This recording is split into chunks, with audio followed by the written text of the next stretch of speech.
दर्शकवृन्द नमस्कार। कार्यक्रम समाज र सन्दर्भबाट म नवराज पौडेल उपस्थित भइसकेको छु।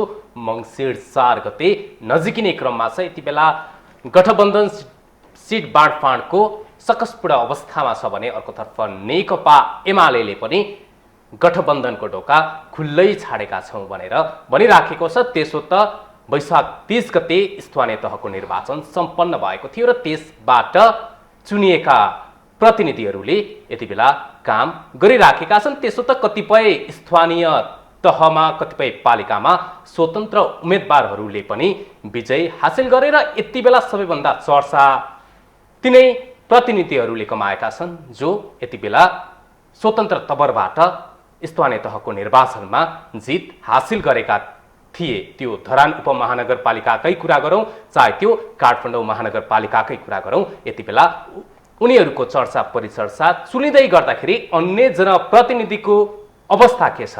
के अन्य जनप्रतिनिधिहरूले कामै गरेका छैनन् या के छ? आम नागरिकले, आम मतदाताले महसुस हुने गरिकन जनप्रतिनिधिहरूले काम गर्दैछन् या के छ? आज हामी यही विषयको पेरिफेरीमा रहेर विशेष संवाद गर्दैछौँ रौतहट राजपुर नगरपालिकाका नगर प्रमुख डाक्टर राजिक आलामसँग। आउनुहोस् स्वागत गरौँ आजका अतिथिलाई। डाक्टर साहब स्वागत छ तपाईँलाई। धन्यवाद।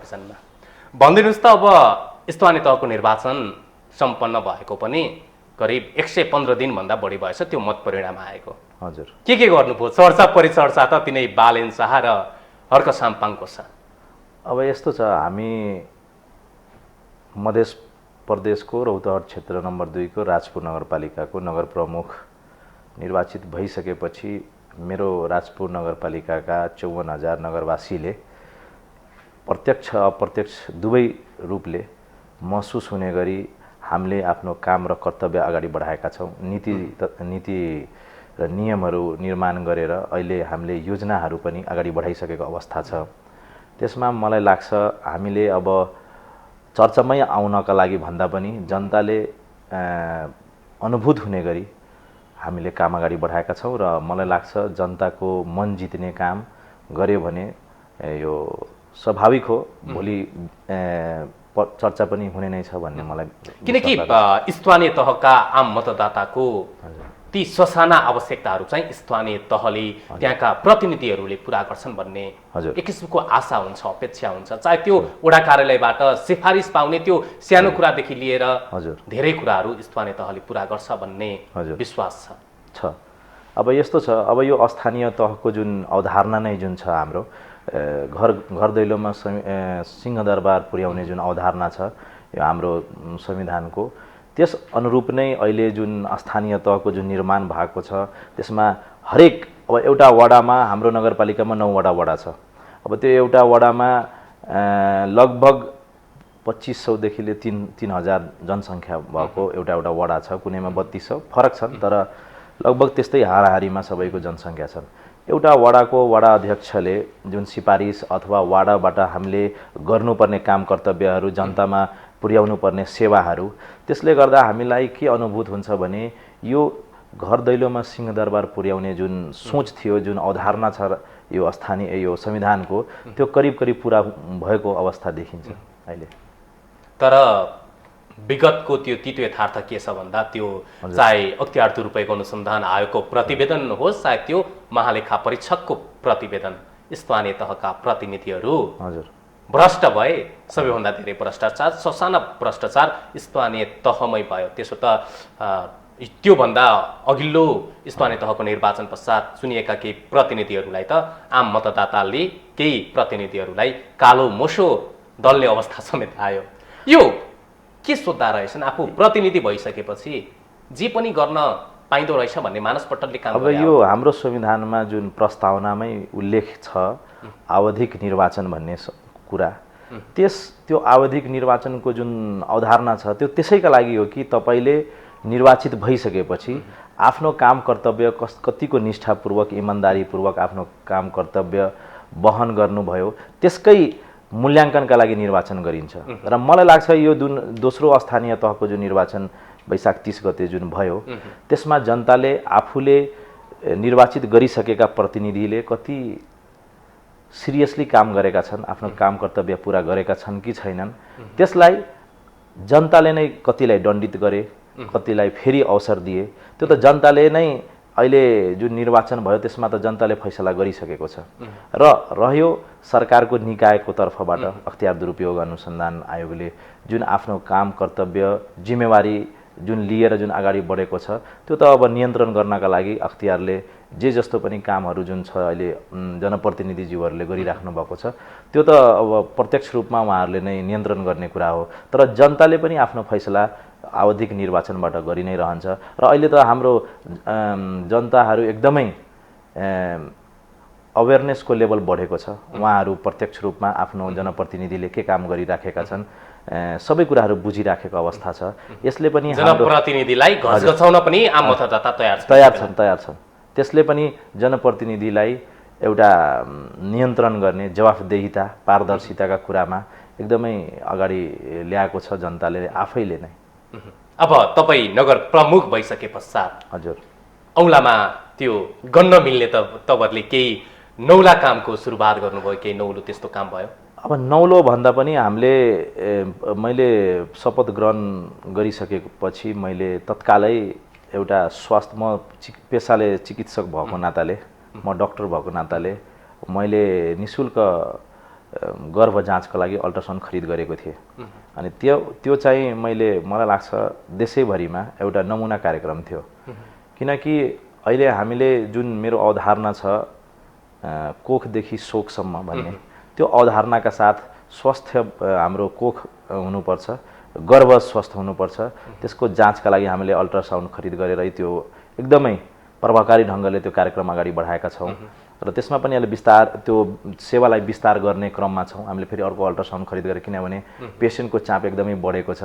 अर्को नगरपालिका अर्को क्षेत्रमा अथवा बोर्डर क्रस गरेर बाहिर जाने जुन अवस्था थियो त्यसलाई हामीले लगभग त्यो समस्याको समाधान गरिसकेका छौँ। नगरपालिकै भित्रका हाम्रो नगरवासीलाई नगरपालिकाका अस्पतालमै सेवा दिने जुन हाम्रो सोच थियो लगभग त्यो करिब पुरा हुँदै गरेको मैले देखेको छु। र अहिले हामीले गरेको वृक्षरोपण पुरै लगभग 1000 भन्दा बढी वृक्षरोपण गरेका छौँ। त्यो दुवै साइडबाट हाम्रो जुन बाटोहरू छन् सबै वडालाई जोड्ने बाटोहरूमा हामीले त्यो वृक्षरोपण गरेका छौँ। र यो 79-80 को जुन कार्यक्रम अब हाम्रो अहिले केही दिनमै त्यो पिचका बाटो निर्माण, बत्ती जडानहरू कार्यक्रमहरू पनि अगाडि बढाएका छौँ। अब त्यो नौलो भन्दा पनि जनतालाई प्रत्यक्ष रूपमा महसुस हुने कार्यक्रमहरू अहिले हामीले केही दिनपछि। अब यो भन्दै गर्दाखेरि के पाउनु भएको छ? आम नागरिकको त्यो ससानो समस्या चाहिँ के हुँदो रहेछ? अब जनताको अहिले मैले बुझ्दै गर्दा अहिले जुन पानी नपरेको अवस्था छ, बाँझोपनको जुन हाम्रो यो किसान जीवहरूको जुन समस्या मैले बुझेको छु, उहाँहरूको अहिले एकदमै ठुलो समस्या भनेको यो सिँचाइको समस्या रहेको छ।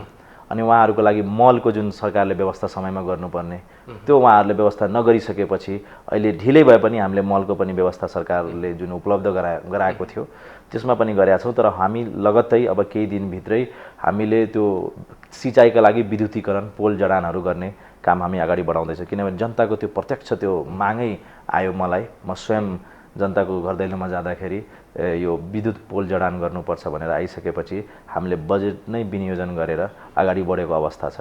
अब जनताको सासाना कामहरू भनेको यिनीहरू नै हुन्। स्वास्थ्य, शिक्षामा उहाँहरूको पहुँच एकदमै राम्रो हुनु पर्यो। अनि कृषि आजको दिनमा राजपुर नगरपालिकाका नगर प्रमुख राजिक आलम जनताको समस्या सम्बोधन गर्न कटिबद्ध छ। त्यसो त स्थानीय तहले विकास गर्छ भनिन्छ। हजुर, प्रतिनिधिहरूले पनि भन्छन् हामीले यति किलोमिटर पिच गरायौँ, 5 वर्षमा यति किलोमिटर ग्राभल भयो भन्दै गर्दाखेरि त्यो विकासको मापन एउटा दुईटा पुल बनाउँदै गर्दाखेरि केही किलोमिटरहरू बाटो पिच गरिँदैमा विकास भएको मान्न सकिने अवस्था हो? होइन, विकासको परिभाषा नै अब डेभलपमेन्ट नै के हो भने डाइनामिक प्रोसेस हो, गतिशील प्रक्रिया हो। हिजो तपाईँले जुन बाटो हामीले बनायौँ, हाम्रो पहिलाका प्रतिनिधिज्यूहरूले जुन बनायौँ, त्यो अब विकास अब त्यो लङ टर्मसम्म रहँदैन नि। फेरि त्यो बाटोलाई फेरि मर्मत गर्नुपर्ने हुन्छ। पुल निर्माण भए हिजो 2 लेनको पुल थियो, आज 4 लेनको पुलको आवश्यकता छ। स्वास्थ्यमा जनतालाई सुविधा चाहिएको छ, शिक्षामा एकदमै जुन हाम्रो अहिले यो प्राइभेट स्कुलहरूको जुन शिक्षामा जुन उहाँहरूले जुन बालबालिकाहरूलाई जुन शिक्षा दिइराखेको अवस्था छ, हाम्रो सामुदायिक विद्यालयमा त्यो अवस्था छैन। त्यस्तो हेर्ने हो भने एउटा व्यक्तिको समग्र ग्रोथ र समाजमा कसरी शान्ति सुरक्षा कायम रहन्छ, त्यो सबै कुराहरू विकासको मोडालिटीभित्र पर्छ। त्यसैको लागि एउटा बाटो बनाउँदैमा अथवा पुल बनाउँदैमा, एउटा मैले हेल्थ पोस्ट बनाउँदैमा विकास हुँदैन जबसम्म जनताले प्रत्यक्ष रूपले आफ्नो जीवनको स्तर, सोसियो इकोनोमिक स्ट्याटस जुन नगरपालिकाको माथि उकासिँदैन, तबसम्म त्यसलाई विकास भएको मैले त स्वयं व्यक्तिगत रूपमा मान्दिनँ। अब स्थानीय तह जनप्रतिनिधिका आसेपासेलाई भर्ती गराउने एउटा केन्द्र हो, रोजगारी दिने एउटा केन्द्र हो भन्ने गम्भीर आरोप लाग्ने गरेको छ तपाईँहरूलाई। हुन त तपाईँहरू नयाँ हुनुहुन्छ। अब त्यसमा कस्तो छ भने यो आसेपासे भन्दा पनि अब हाम्रो जति पनि अब मेरो नगरपालिकाभित्र जति पनि अहिले दरबन्दीहरूका लागि हामीले नियुक्तिहरू लिने गरेका छौँ, हामीले सबैलाई जनतालाई सुसूचित गरेर सूचना निकालेर जनताले फर्म भरेर जनताको जुन व्यक्तिहरू जुन फर्म भर्नुहुन्छ उहाँहरूको एउटा टिमले इन्टरभ्यू लिएर त्यसमा कुनै पनि आसेपासे भन्दा पनि त्यो व्यक्तिको क्यापासिटीको कदर गरिनेछ हैन, उहाँहरूको जुन स्किल छ त्यसलाई नगरपालिकाले उपयोग गर्छ र हाम्रो प्राथमिकता नै नगरवासीलाई हरेक कुरामा प्राथमिकता दिने गरी हामीले अवधारणा अगाडि बढाएका छौँ र हामीले जति पनि कार्यक्रम लिएर आएका छौँ राजपुर नगरवासी भित्रका जनतालाई प्रत्यक्ष रूपमा अनुभूत हुने गरी कार्यक्रमहरू हामी अगाडि बढाएका छौँ। त्यसै कारण मलाई लाग्दैन हाम्रो नगरपालिका अहिलेका जुन जनप्रतिनिधिज्यूहरू हुनुहुन्छ आसेपासे भन्दा पनि जुन जनताको क्वालिटी छ, स्किल छ, त्यसलाई प्रयोग गर्न उद्यत छन्। बल्ल सुरुवात हुँदैछ, 5 वर्ष त अझै सिँगै छ। हजुर, अब तपाईलाई स्वस्तिक छाप लगाएर जिताएका मतदाताले पश्चाताप गर्नुपर्ने दिन आउन सक्छ? मलाई पुनः विश्वास छ आउँदैन। दुःख हुनुहुन्छ? दुःख छ। अब व्यक्तिगत कुरा गरौँ। हेर्नुहोस् त, स्वास्थ्य क्षेत्रमा लागेको मान्छे आज राजपुर नगरपालिकाको नगर प्रमुख हुनुभयो। यस पछाडिको किस्सा सुनौ। कसरी लाग्नुभयो? हुन त तपाईँहरूको पारिवारिक त्यो वातावरणले तपाईँलाई यहाँसम्म पुर्यायो अथवा के? अब यस्तो छ, अब म जुन पेसाबाट आउँछु यो पनि जनताको सेवा गर्ने पेसा नै हो, तर यसको लिमिटेसन्सहरू छन्। अब एउटा चिकित्सकले गर्न सक्ने सेवा भनेको स्वास्थ्य सम्बन्धी सेवा बाहेक अरू केही गर्न सक्दैन। तर यो पेसामा अब हाम्रो बाल्यकाल पनि राजनीतिक परिवेशमै हुर्किएको हामी हौँ र त्यसकारण जस्तो अब मेरो परिवारले जस्तो सुकै परिस्थितिमा जनताको बिचमा रहेर जनताको सेवा गर्ने जुन सोच छ त्यसलाई जहिले पनि अगाडि लिएर हिँड्यो। त्यसकारण हामीले अहिलेको जुन परिस्थितिमा हाम्रो परिवारमाथि व्यक्तिगत रूपले जुन षड्यन्त्र गरेर जुन राजनीतिक एउटा हाइट भएको नेतालाई, परिवारलाई जुन ड्यामेज गर्ने सोचका साथ विगतका सरकारले जुन अगाडि बढ्यो त्यसको फलस्वरूप जनतालाई मेरो परिवारले छोड्दैन। जनताको बिचमा रहेर जनताको सेवा गर्ने 30औं वर्षको जुन सम्बन्ध छ जनता र हाम्रो परिवारको बिचको, नेपाली कांग्रेसको खास गरी त्यसलाई अधुरो नरहन दिन र जनताको बिचमै रहेर जनताको सेवा गर्ने जुन सोच छ त्यसकारण नै मैले आफ्नो राजनीति पेसामा यो आफ्नो चिकित्सा पेसा त्यागेर राजनीतिमा होमिएको छु र मलाई मेरो नगरवासीले एकदमै असीम माया गरेर मलाई विश्वासका साथ जुन मेरो परिवारमाथि नेपाली कांग्रेस पार्टीमाथि जुन विश्वास गरेका थिए त्यसै अनुरूप मलाई पनि मतले अभिमत गरेर मलाई पनि नगर प्रमुखको हैसियतमा पुर्याएर मसँग प्रत्यक्ष रूपमा उहाँहरूले सेवा सुविधा लिने जुन सोच बनाएका छन् त्यसकै सोचले म पनि प्रेरित भएर यो उमेरमा नै म राजनीतिमा होमिएको छु। निकै सानो उमेरमै हुनुभयो। हजुर। के लाग्छ नेपालको राजनीति, अब केन्द्रीय राजनीतिको कुरा गरौँ। हेर्नुहोस् त, यति बेला त सत्ता गठबन्धनमा हजुर सिट बाँडफाँडको बडो सकसपूर्ण अवस्था छ। के भन्छन् गाउँका मतदाता? किनकि चुनाव जितेर त्यो 5 वर्षसम्म गाउँघर नगएका प्रतिनिधिहरू पनि चुनावका बेला गाउँघर जान्छन्। हजुर। के छ आम मतदाता गाउँघरतिर, रौतहटतिरको अवस्था के छ?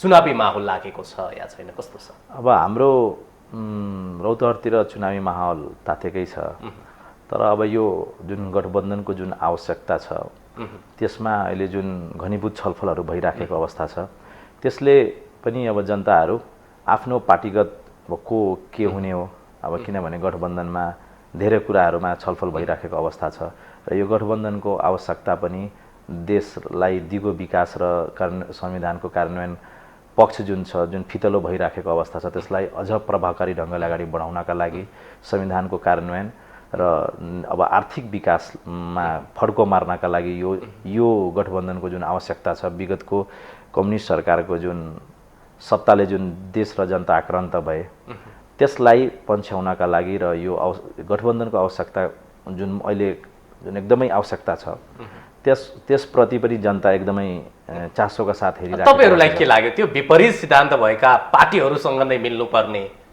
नेपाली कांग्रेसलाई डर भएको हो? 2074 सालमा जुन अवस्थामा हामी थियौं त्यही अवस्थामा हामी फर्किने त होइन भन्ने यति बेला नेपाली कांग्रेसलाई डर? नेपाली कांग्रेस डरेको होइन। नेपाली कांग्रेसले जहिले पनि देश र जनतालाई केन्द्रबिन्दुमा राखेर आफ्नो निर्णय लिने गरेको छ।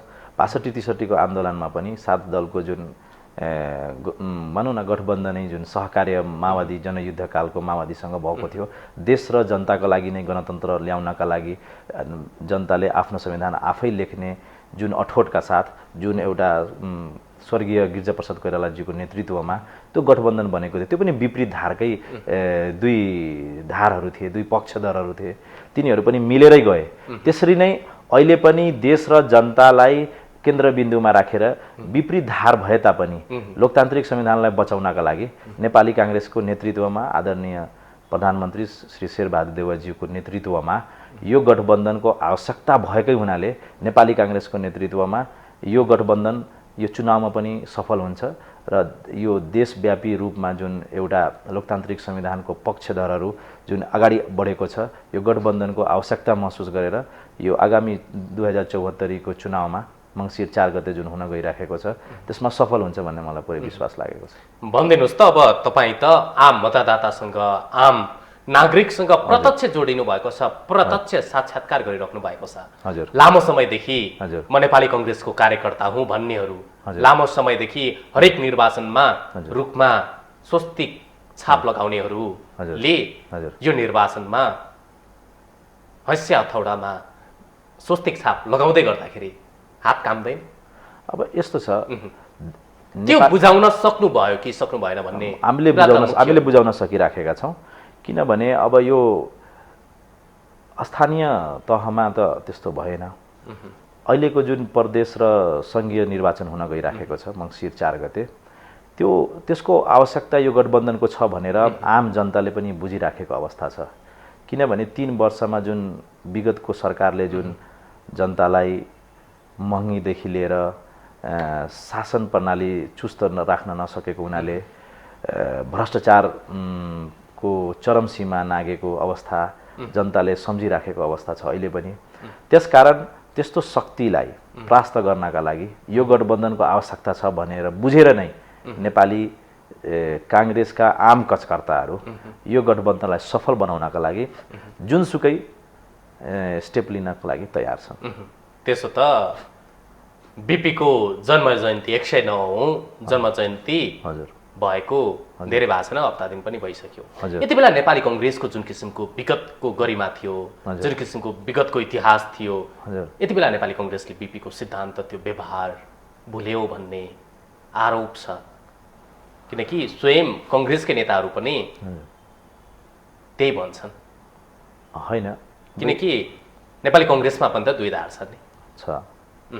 अब यस्तो छ बीपी कोइरालाजीको जुन स्वर्गीय बीपी कोइरालाजीको जुन सिद्धान्त छ नेपाली कांग्रेसले भुलेको छैन। परिस्थितिवश हिजोको परिस्थिति के थियो, आजको परिस्थिति के छ, उहाँले राजतन्त्रसँग यो घाँटी जोडिएको जुन भन्नुभएको थियो परिस्थितिवश अहिले फरक स्थिति आएको छ। र अहिले विगतको 62-63 मा पनि यस्तो कुरा उठेको थियो जनयुद्धकालका माओवादीलाई कसरी शान्ति प्रक्रियामा ल्याउने भन्ने पनि त कुरा उठेका थिए। 12 बुँदे सम्झौताप्रति नै केही पक्षधरहरूको असहमति थियो।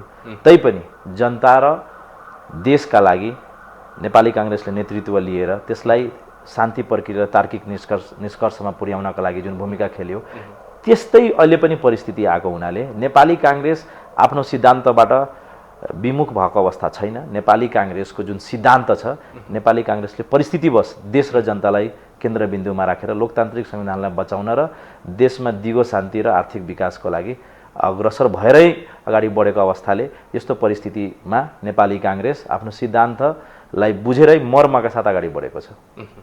यसरी मर्मका साथ अगाडि बढिरहेको नेपाली काङ्ग्रेसले आजको दिनमा एक्लै चुनावमा गएर देशको पहिलो शक्ति हुन सक्ने ल्यागत राख्छ? होइन, राख्छ। नेपाली काङ्ग्रेसले आफ्नो शक्ति बुझेको छ। अहिले जुन स्थानीय चुनावमा जुन गठबन्धन नभइकन पनि नेपाली काङ्ग्रेस पहिलो दल बन्न जुन सफल भयो, तर परिस्थिति नेपालमा कम्युनिस्ट सरकारको जुन विगतको जुन सरकारको जुन जनताले अनुभूत गरेका छन्, नेपाली काङ्ग्रेसले त्यसलाई सही ढङ्गले बुझेको छ र नेपाली काङ्ग्रेसले त्यस्तो परिस्थिति नआउन दिनका लागि आफूलाई केही क्षति भए तापनि देश र जनतालाई केन्द्रबिन्दुमा राखेर नेपाली काङ्ग्रेस सोचेको छ र नेपाली काङ्ग्रेसलाई आफूलाई क्षति हुँदा पनि देश र जनतालाई क्षति नहोस् भनेरै यो गठबन्धनको सोच बनाएर अगाडि बढ्यो। अब तपाईँहरूको पार्टीका सभापति अहिलेका प्रधानमन्त्री शेरबहादुर देउवा प्रधानमन्त्री भएको पनि 15 महिना भयो। हजुर, महँगी त्यस्तै छ, अझै पनि सिटामल नपाउने अवस्था अझै पनि छ, अचक्लै महँगी वृद्धि भएको छ। हजुर, यो सरकारको महसुस आम नागरिकले गर्न सकेका छन्? अब यो महँगी पनि अब सरकारले नियन्त्रण गर्ने लागेको छ। कहिलेकाहीँ यो परिस्थिति आउँछ, त्यो सामान्य प्रक्रिया हो। बजारको जुन कन्ट्रोल गर्नुपर्ने कुरामा अलिकति सरकार गम्भीर रूपले केही हप्ताभित्रै उहाँहरूको पनि यो कुरामा ध्यान भएको हुनाले, तर अहिले निर्वाचनमा होमिएको हुनाले पनि सरकार केही आफ्नो प्रतिबद्धताबाट अलिकति चुनावमा अलि बढी केन्द्रित भएको हुनाले पनि यसमा अलि समस्या आएको देखिन्छ।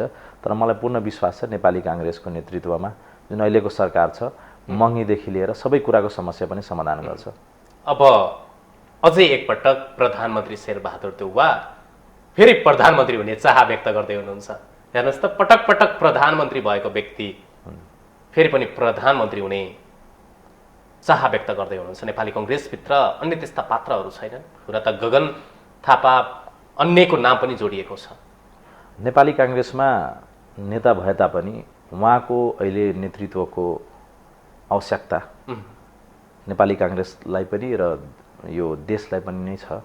किनभने उहाँको नेतृत्वमै अहिलेको जुन गठबन्धनले थुप्रै राम्रा काम देशलाई कम्युनिस्ट सरकारबाट जुन बचाएर अहिले देशलाई एउटा अनुभूत हुने गरी लोकतान्त्रिक संविधानलाई अगाडि बढाउने गरी दिगो विकास र आर्थिक विकासको प्रक्रियालाई अगाडि बढाउनका लागि उहाँको नेतृत्वको अहिले पनि देशलाई खाँचो छ र उहाँको नेतृत्वमै यो आगामी चुनावमा नेपाली काङ्ग्रेस सफल पनि हुन्छ र यो गठबन्धन सफल हुन्छ, मलाई पुरै विश्वास छ। अब केही समयमै तपाईँहरूले घोषणापत्र पनि जारी गर्नुहोला। हजुर, त्यो घोषणापत्रका कैयन पृष्ठहरू हजुर नेकपा एमालेका अध्यक्ष केपी शर्मा ओलीलाई गाली गर्दैमा सकिने होला होइन?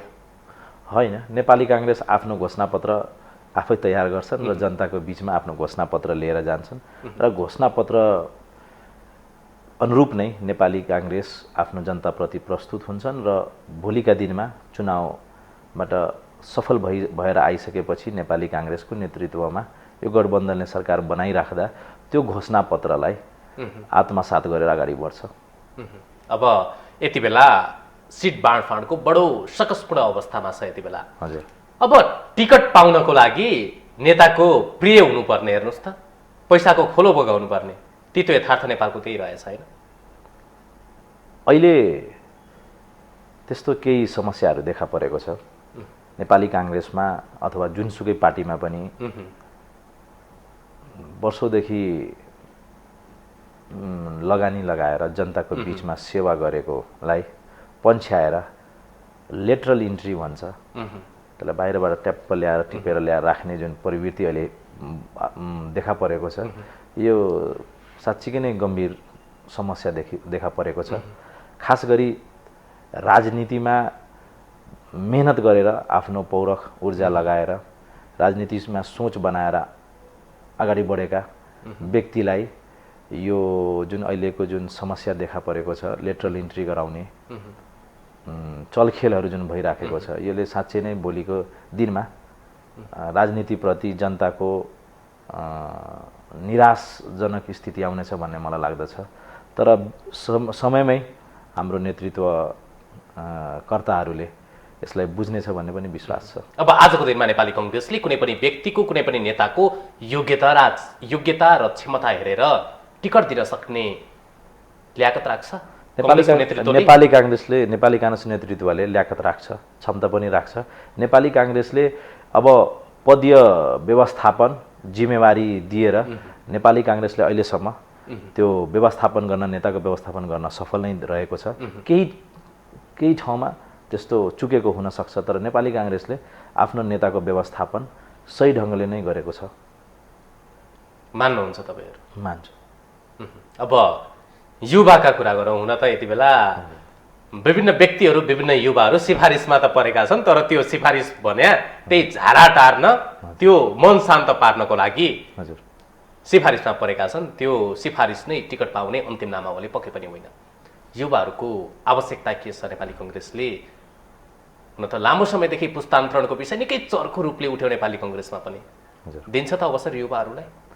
नेपाली काङ्ग्रेसले अहिलेको जुन क्रियाशील सदस्य वितरणको बेलामा जुन लगभग 5 लाख हाराहारीमा जुन क्रियाशील सदस्य थप्यो नेपाली काङ्ग्रेसले, त्यसमा 30 देखि 40% युवाहरू समेटिएका छन्। त्यस रूपले पनि र त्यसबाट थुप्रै महाधिवेशन प्रतिनिधि पनि युवाहरू बनेर आएका थिए। म स्वयं महासमिति सदस्य बनेर आएको छु। यसले के देखाउँछ भने नेपाली काङ्ग्रेसले एकदमै लोकतान्त्रिक पारदर्शी रूपले युवालाई भूमिका दिन नेपाली काङ्ग्रेस तयार छ र अहिले हाम्रो नेतृत्व पङ्क्तिमा पनि युवाको प्रतिनिधित्व हामी देख्न सक्छौँ। र नेपाली काङ्ग्रेसले 7औं प्रदेशदेखि लिएर जिल्ला केन्द्रसम्म युवालाई अवसर दिएको छ। अब एउटा तितो यथार्थ, दैनिक 2000 भन्दा बढीको सङ्ख्यामा त्रिभुवनन्तपुर राष्ट्रिय विमानस्थल हुँदै युवाहरू खाडी गइराखेका छन्। हेर्नुहोस् त, हजुर, रोजगारीको चर्को भाषण गर्ने हरेक निर्वाचनमा। अब शिक्षा स्वास्थ्य रोजगार त हाम्रा नेताहरूको रेडिमेड भाषण नै भयो। हजुर, ती 2000 को दैनिक 2000 को सङ्ख्यामा विदेश उड्ने ती युवाहरूलाई विदेश पठाएर त्यो समृद्धि भनेर जसरी हामी भनिराखेका छौँ, त्यो समृद्धि सम्भव छ? होइन, युवालाई बाहिर पठाएर समृद्धि त सम्भव हुँदैन। हामीले केका लागि कसका लागि विकास गर्ने त? अब युवा नै नभएपछि वृद्धहरूका लागि त विकास सम्पूर्ण जनताको लागि विकास गर्नुपर्ने। र अहिले जुन यो 3 तहको जुन सरकारको जुन अवधारणा आएको छ, तीनै तहको सरकारले समन्वय गरेर यस्ता कार्यक्रमहरू जुन जनतालाई देश स्वदेशमै रोजगारी दिने व्यवस्था मिलायो भने, जुन कार्यक्रमहरू ल्यायो भने र जनतालाई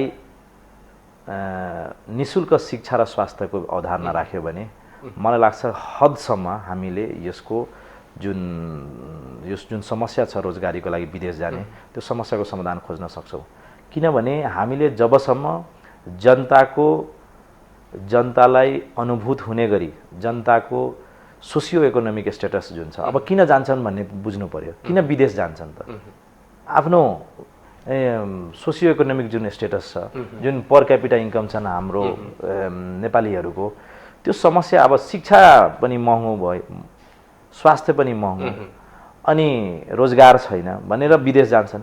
अनि पोइन्टगत एक पोइन्टमा अब स्वास्थ्य समस्या छ भने हाम्रो भारत, म स्वयं भारतमा बसेको 5-6 वर्ष, त्यहाँ मैले के देखेको छु भने स्वास्थ्य निशुल्क हुन्छ। त्यहाँ सबै व्यवस्था छ। त्यहाँ अब दिल्ली स्टेटमा अलि झन् बढी प्रभावकारी ढङ्गले छ। शिक्षा त्यहाँ एकदमै दिल्लीमा मैले देखेको, त्यहाँ सबै सुविधा छ।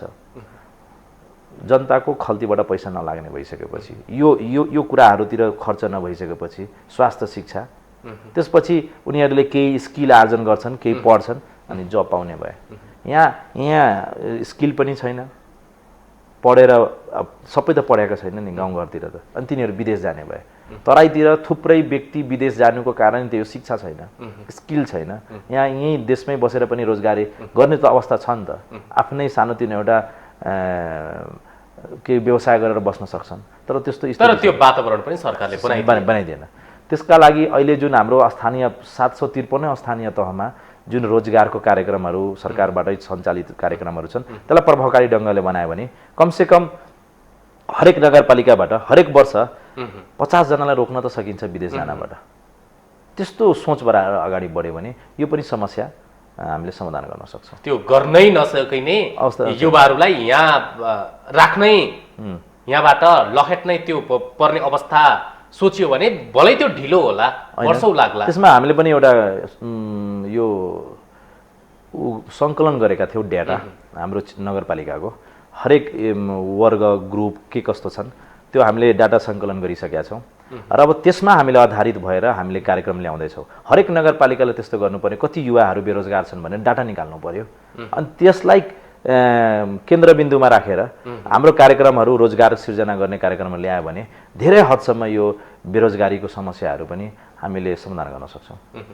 अब हाम्रो सरकार हाम्रो राज्य समेत र हामीले यति युवालाई कोरिया पठायौँ, हामीले यति युवालाई मलेसिया पठायौँ, हामीले यति युवालाई इजरायल पठाउँदैछौँ भन्दैमा हाम्रो राज्य समेत खुसी हुन्छ। हेर्नुहोस् त त्यो विडम्बना हो, विडम्बनै हो। अनि हाम्रो राज्य संयन्त्र त्यति बेला रमाउँछ जति बेला रेमिटान्स बढ्छ होइन। यस्तो हो, अब रेमिटान्स फेरि आफ्नो ठाउँमा स्किल लिएर गएका छन्, कतिको फेरि आफ्नो चासोको विषय पनि हुन्छ, कतिको व्यक्तिगत त्यो चाहना पनि छ विदेश गएर स्किल आफ्नो सिकेर ज्ञान आर्जन गरेर फर्किने त्यो आफ्नो ठाउँमा छ। तर बाध्यतावश विदेशिनुको समस्यालाई हामीले गम्भीर समस्या मान्नुपर्छ।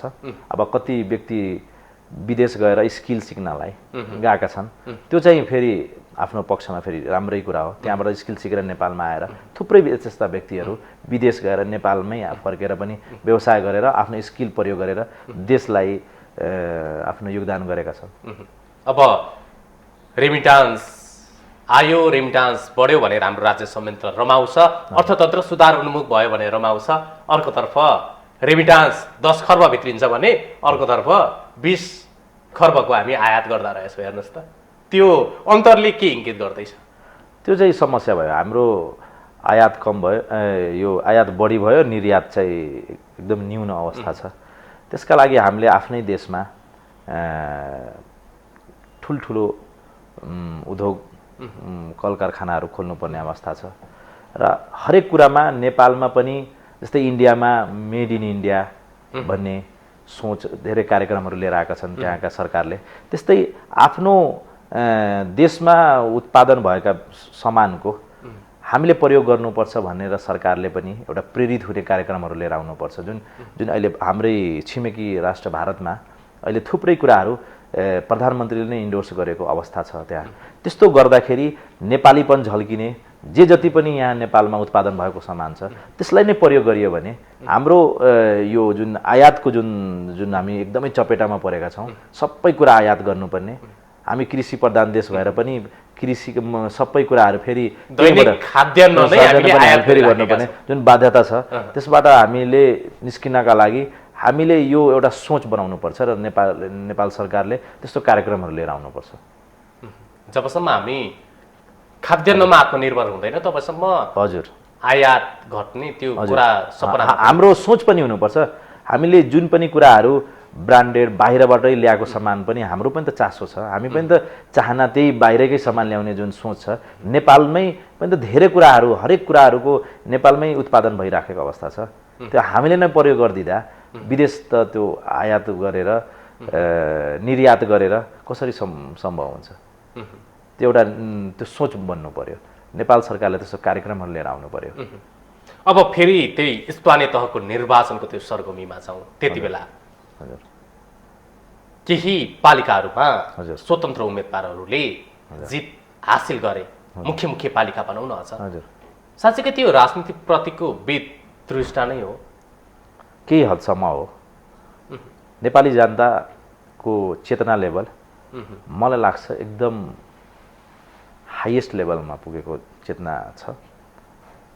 अब नेपाली यो जुन चुनाव परिणाम आयो, स्वतन्त्र उम्मेदवारहरू जित्नु, यो साँच्चै नै राजनीतिमा जुन कमी कमजोरीहरू भएको छ विगतका दिनमा जनताले त्यसलाई सहन नसकेर त्यो मतबाट जुन प्रकट भएको छ जुन सोच त्यो चाहिँ एउटा साँच्चीकै नै राजनीतिप्रति केही जनताको सोच फेरिएको हो कि उहाँहरूले तर यसलाई पोजिटिभ रूपमा फेरिएको हो कि आम मतदातामा राजनीतिक चेत पैदा भयो राजनीतिक चेत पैदा भएको तपाईँले गल्ती गरेपछि जनताले दण्ड दिन्छ भन्ने कुराको एउटा तितो उदाहरण हो यो त्यस स्वतन्त्र उम्मेदवारहरूको विजय पश्चात त्यो विजयलाई हुन त नेपाली कङ्ग्रेसले कहिलेकाहीँ हावा लागिहाल्छ यो त अपवादको कुरा हो भनिराखेको छ तर त्यसको गम्भीर समीक्षा नेपाली कङ्ग्रेसले गरेको छ नेपाली काङ्ग्रेसले गम्भीर समीक्षा गरेरै नेपाली काङ्ग्रेस अगाडि बढेको छ र यो समस्या जुन जनताको जुन राजनीतिक चेतनाको जुन लेभल बढेको छ त्यो कुरालाई हामीले गम्भीर रूपमा लिनुपर्छ र हामीले त्यसप्रति जनता त्यसै कारण केही दिन अगाडि हाम्रो नेपाली काङ्ग्रेसले सबै जनप्रतिनिधिहरूलाई अभिमुखीकरण कार्यक्रम राखेको थियो र त्यसमा जनताप्रति जवाबदेहिता पारदर्शिताका कुराहरू हामीलाई प्रष्ट रूपमा नेपाली काङ्ग्रेसले अभिमुखीकरण कार्यक्रममा हामीलाई प्रशिक्षण दिने कार्यक्रम राखेर प्रशिक्षण गरेको छ यसले आगामी दिनमा जनप्रतिनिधिहरू जनताको सेवक बनेर काम गर्नुपर्छ भन्ने कुराको अनुभूत हुन्छ अब केही दिनमै तपाईहरूले घोषणापत्र सार्वजनिक गर्नु होला हजुर शिक्षा स्वास्थ्य रोजगार बाहेकका अन्य के मुद्दा समाविष्ट होला अब यसमा हाम्रो नेपाली काङ्ग्रेस पार्टीको यो घोषणापत्र समिति गठन भएको छ उहाँहरूले अब मलाई लाग्छ नेपाली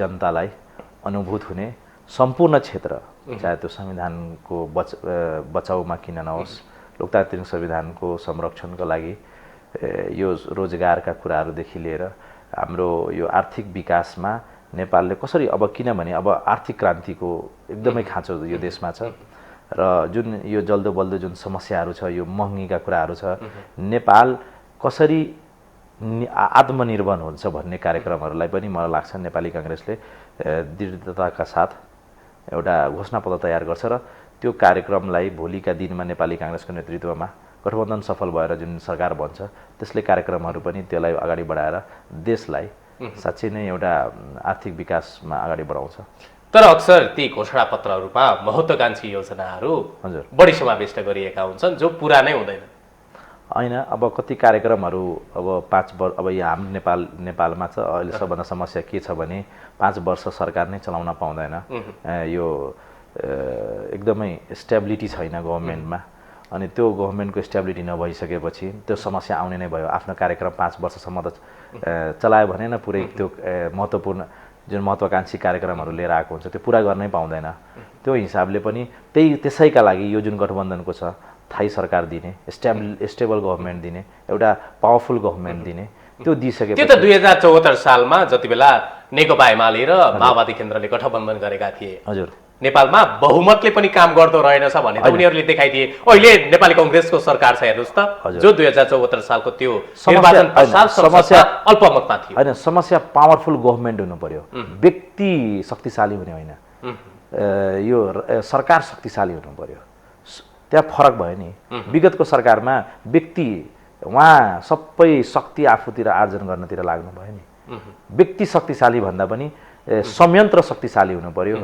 राज्य शक्तिशाली हुनु पर्यो गभर्नमेन्ट शक्तिशाली हुनु पर्यो एउटा सोच भएको सरकार हुनु पर्यो त्यसले नै यो देशको सबै समस्या समाधान गर्छ त्यो भएको हुनाले स्टेबल गभर्नमेन्टको एकदमै आवश्यकता छ उहाँले त 3 वर्ष स्टेबल गभर्नमेन्ट राखेर पनि आफ्नै शक्ति सञ्चय गर्नतिर लागेको हुनाले नै त्यो दुर्घटनामा परेको हो तर यो आगामी दिनमा मङ्सिर 4 गते जो चुनाव हुन गइराखेको छ गठबन्धन सफल हुन्छ र नेपाली काङ्ग्रेसको नेतृत्वमा सरकार बन्छ र देशलाई एउटा सही दिशा दिन्छ अब यो गठबन्धनमा लेनदेन मिलेन भने स्वार्थ मिलेन भने गठबन्धन जुनसुकै बेला पनि टुट्न सक्छ भन्ने पनि यतागता विश्लेषकहरूले भन्छन् साँच्चीकै वित्तीय गठबन्धन हो यो होइन यो गठबन्धन भनेको जनता र देश र लोकतान्त्रिक संविधान बचाउनका लागि यो गरिएको यो गठबन्धन हो र मलाई लाग्छ सबै पार्टीहरू लचक भएर प्रस्तुत हुन्छन् र यो केही दिनमै यो गठबन्धनको सिट बाँडफाँडको कुरा टुङ्गिन्छ र यो गठबन्धन चुनावमा होमिन्छ चुनावमा होमिएला गठबन्धन बाटी चुनावमा होमिएला गठबन्धनले बहुमत पनि प्राप्त गर्ला हजुर त्यसपछिको सरकार कसको हुन्छ? अहिलेको परिस्थितिमा नेपाली काङ्ग्रेस किनकि अङ्कगणितमा त तपाईँहरू अलि अगाडि छौँ भन्नुहुन्छ आफूलाई। नेपाली काङ्ग्रेसकै नेतृत्वमा सरकार बन्छ। अहिले त्यतैतिर दिशामा कुरा अगाडि बढेको छ। प्रधानमन्त्री शेरबहादुर देउवा नै कि अरू विकल्प पनि छन्? यताको त आर्जु राणाको पनि कुरा यता कता सुनिन्छ। होइन, अहिले नेपाली काङ्ग्रेसले आदरणीय नेता शेरबहादुर देउवाजीलाई नै विकल्प रूपमा अगाडि सारेको छ। त्यस्तो कुनै परिचर्चा भएको छैन। अब मङ्सिर 4 गते अब धेरै दिन पनि छैन, 69 दिन मात्रै बाँकी रहेछ। चाडपर्व आउँछ, दसैँ तिहार आउला, त्यो लगत्तै निर्वाचन हुँदैछ। निर्वाचन पश्चात नेपाली कङ्ग्रेसको हैसियत के हुन्छ? अब यो चुनावपछि नेपाली काङ्ग्रेस देशकै सबैभन्दा ठुलो दल बनेर आउँछ।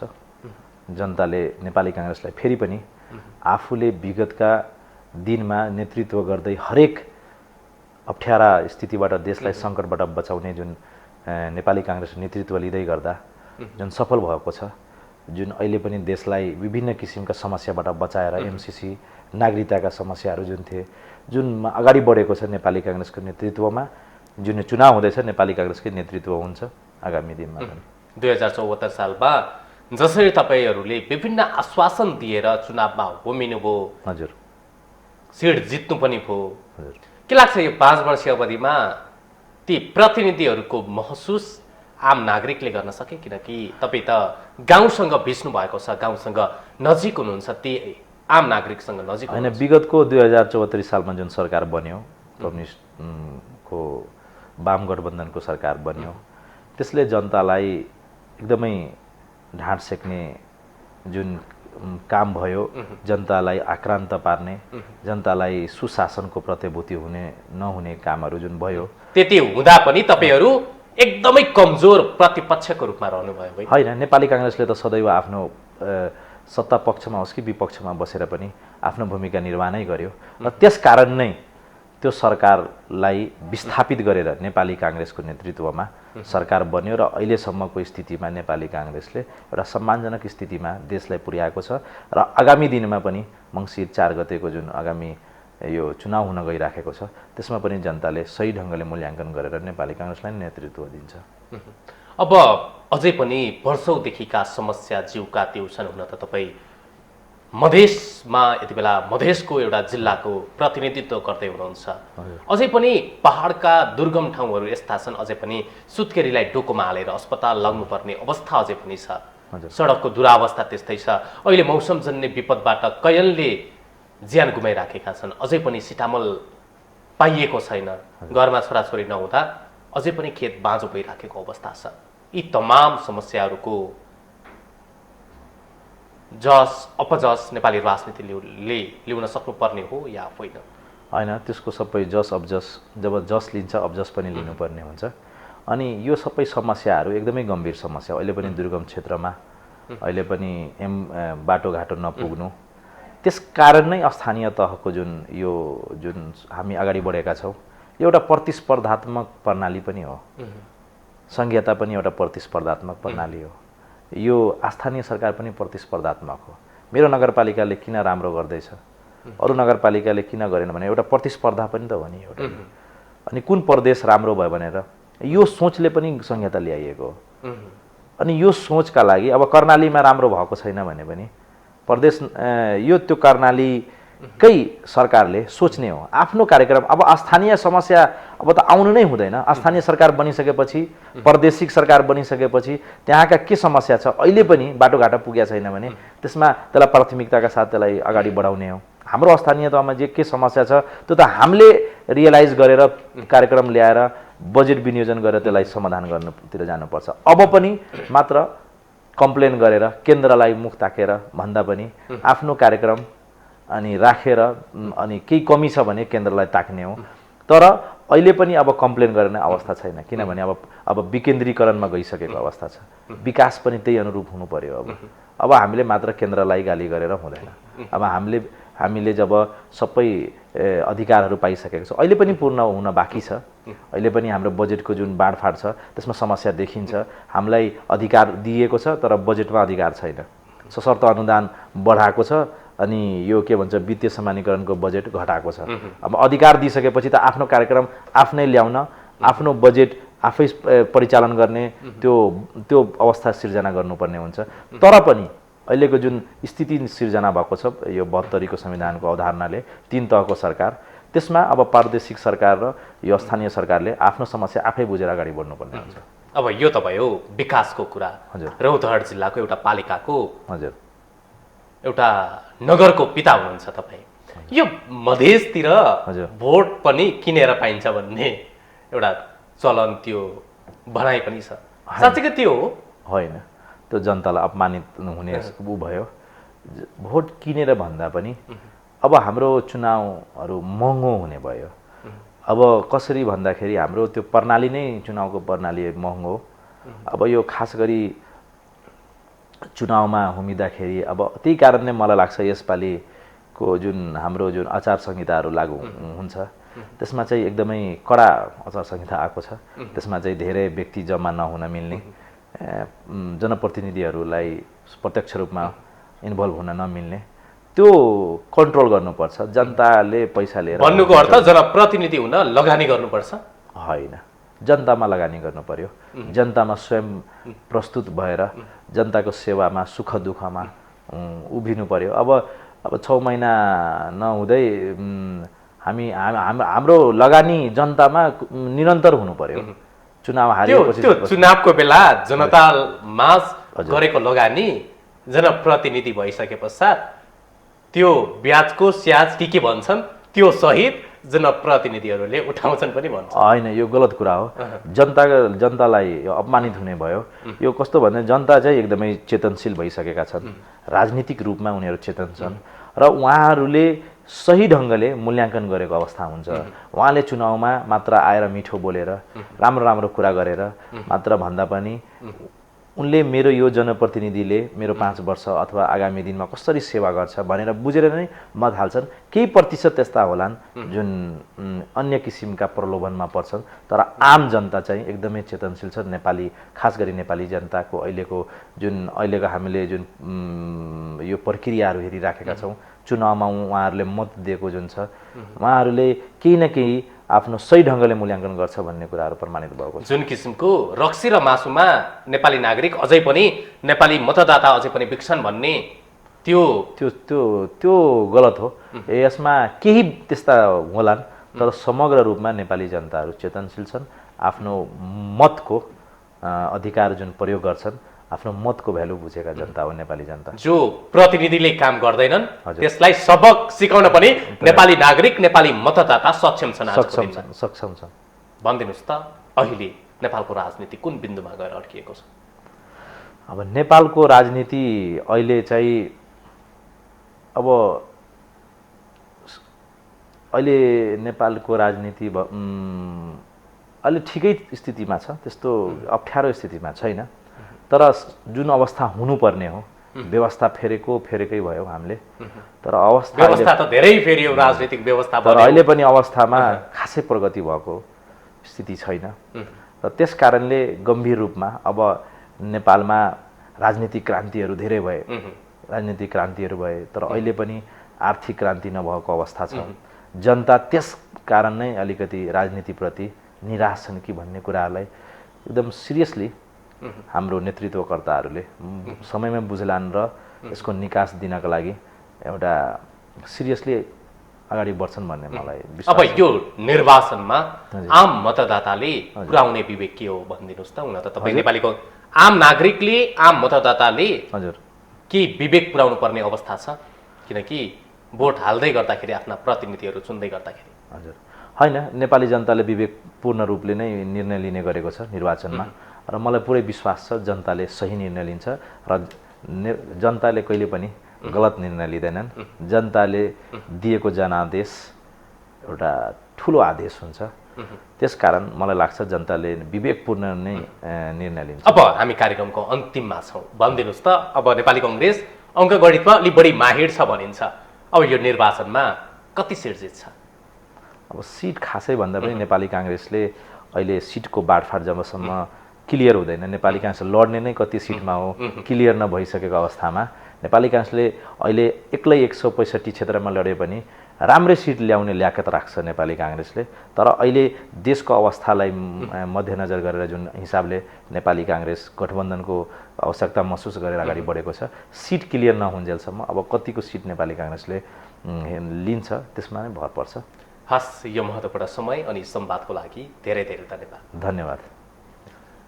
दर्शकवृन्द, यति बेला हामी कुराकानी गर्दै थियौँ रौतहट राजपुर नगरपालिकाका नगर प्रमुख राजिक आलामसँग पछिल्लो समसामयिक राजनैतिक घटनाक्रमसँगै आउँदै गरेको निर्वाचनमा नेपाली कङ्ग्रेसको एजेन्डा के हुन्छ, कि अहिलेको सरकारले आम नागरिकले महसुस हुने गरिकन काम गर्न सक्यो सकेन, यी यावत विषयको फेरिफेरीमा रहेर संवाद गऱ्यौँ। कार्यक्रम समाज र सन्दर्भबाट म नफराज पौडेल बिदा हुन्छु। हेर्दै रहनुहोला माउन्टेन टेलिभिजन एसटी। नमस्कार।